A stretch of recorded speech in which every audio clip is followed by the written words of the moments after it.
Kevin Eggers, mindshift, Kevin Eggers. Thank you.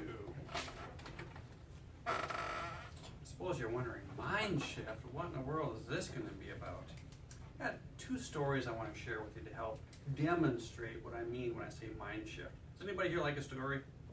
Good story? All right, just about all of us, except for Phyllis. I got my own stories.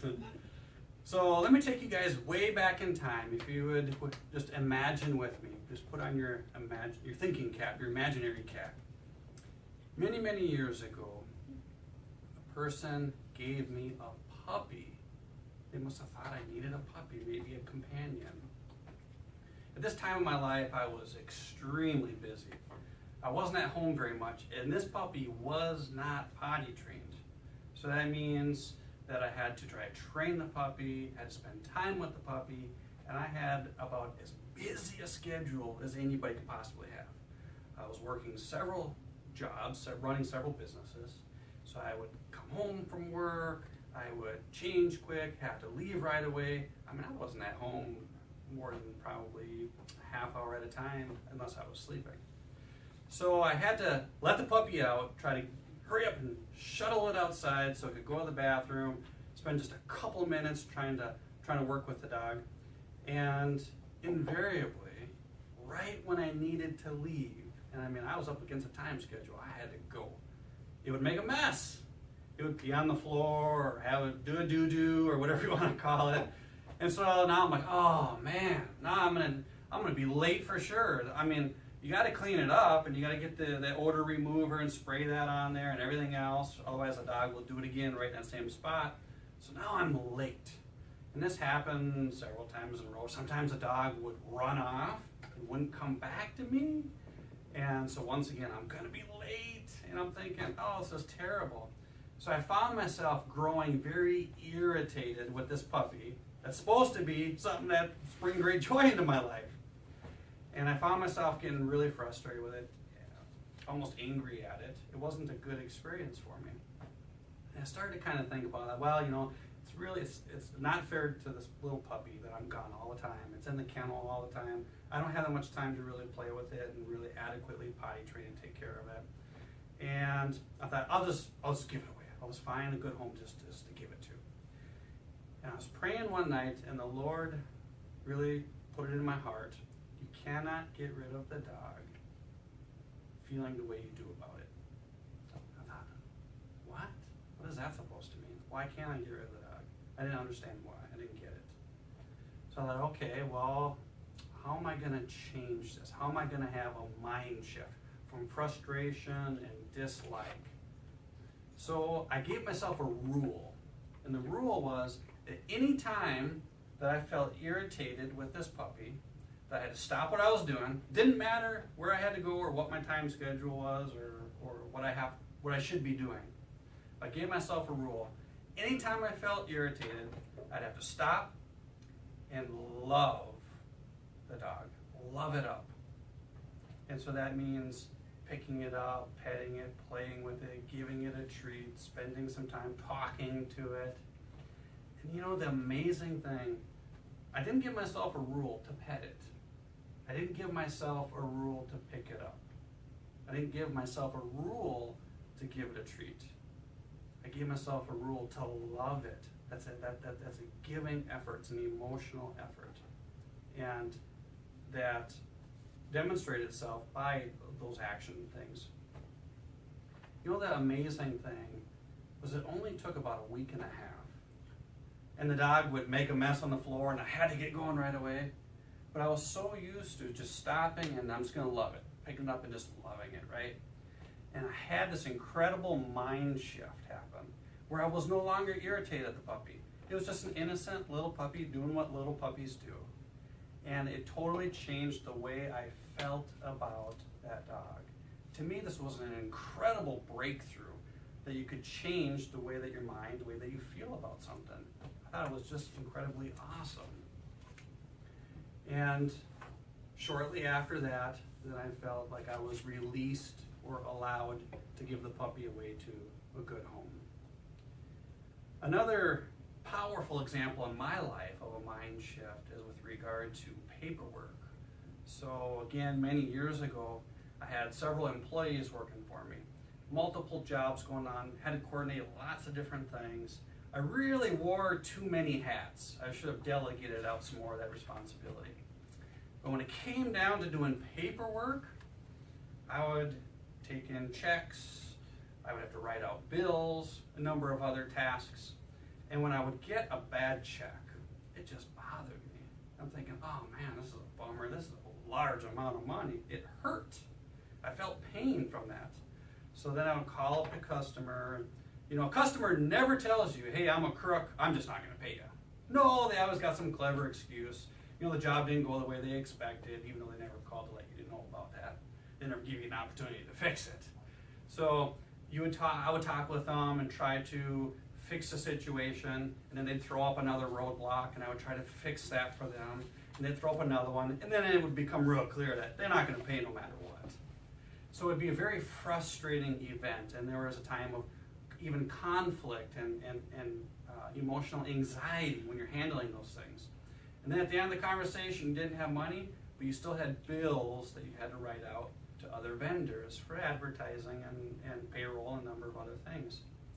Well, once again, it didn't take long, and just the very idea of doing paperwork, I was just like, oh man, it was just a bummer. You know, sometimes I'd even feel even have a visceral reaction. I just kind of feel sick to my stomach at the idea of doing it. So I would push the paperwork out further into the future, you know, delaying it, trying to push off the thing I didn't want to do. Then you come up against deadlines like payroll or other kinds of deadlines. Now I had to do paperwork, and I'm up against a deadline. It has to be done, and it has to be done now. So that amplified the anxiety of doing paperwork.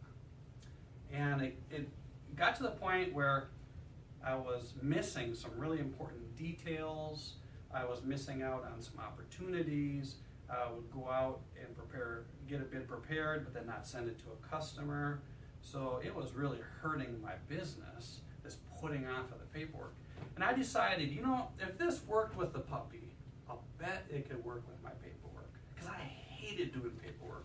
And I knew that there was lots of people out there. There's lots of bookkeepers and executives. It doesn't bother them a bit. They don't mind doing paperwork. So I thought, there's got to be a way where I can do it without it affecting me.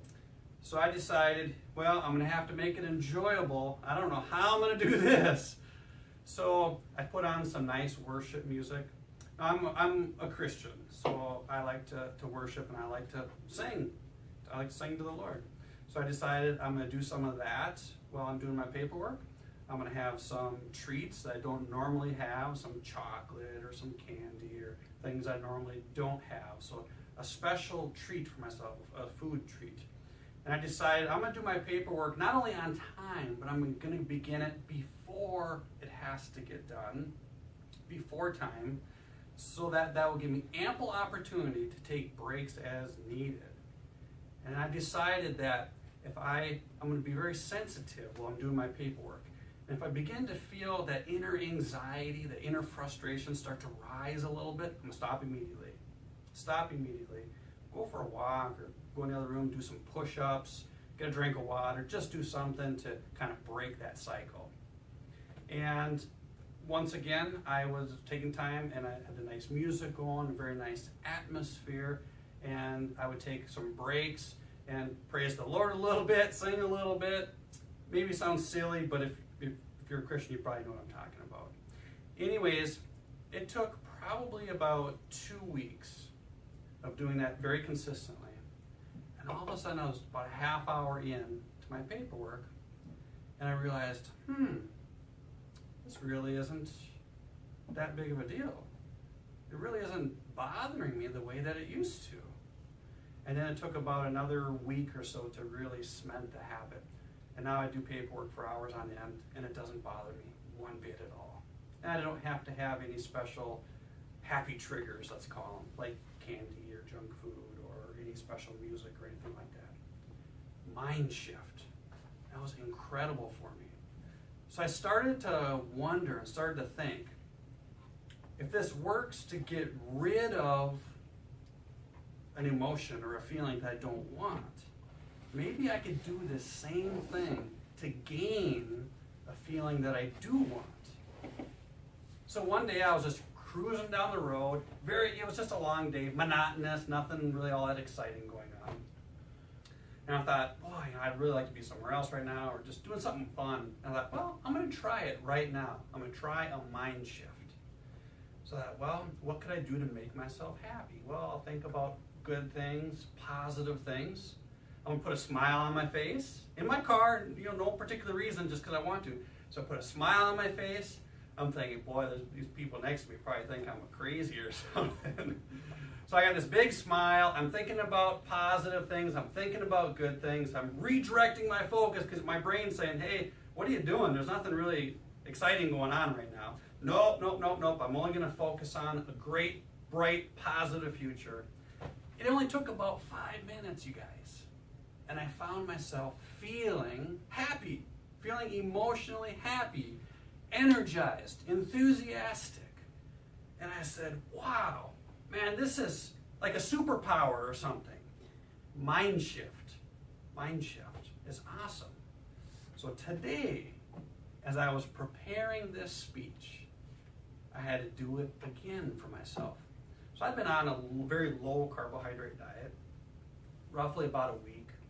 Today it's kind of hitting me. I'm feeling like probably low blood glucose, low energy. I was even wondering if I was gonna come in tonight.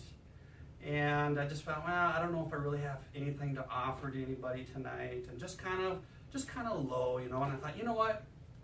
I'm gonna do it again. I'm gonna be positive. I'm gonna have a mind shift. I'm gonna focus on what is good. And I decided that, I'm gonna come in tonight and I'm gonna give you guys the best talk I can. I'm gonna add value to you. I'm gonna try to help you, try to encourage you, try to build you up in the best way that I know how. Mind shift. So, in closing, you're probably wondering, Kevin always talks about marriage. How is this related to marriage? Friends, if you feel yourself just with a general background frustration towards your spouse, maybe no particular reason why, you can do a mind shift and change that. Choose to love them. Choose to love them. Choose to do good things for them. If you find yourself, maybe you don't have generalized frustration to your spouse, but maybe your relationship's just a little stale, just a little, just kind of like friends, Same thing. You can do a mind shift. Go out of your way. Apply energy to loving and caring about your spouse. And that will build up their life. It'll build up your marriage. It will do a tremendous work in your life. When our marriages are happy, we're happy. So friends, I hope that you found this tonight to be interesting, if nothing else, and encouraging. Remember, what you make happen for others, God will make happen for you. Thank you.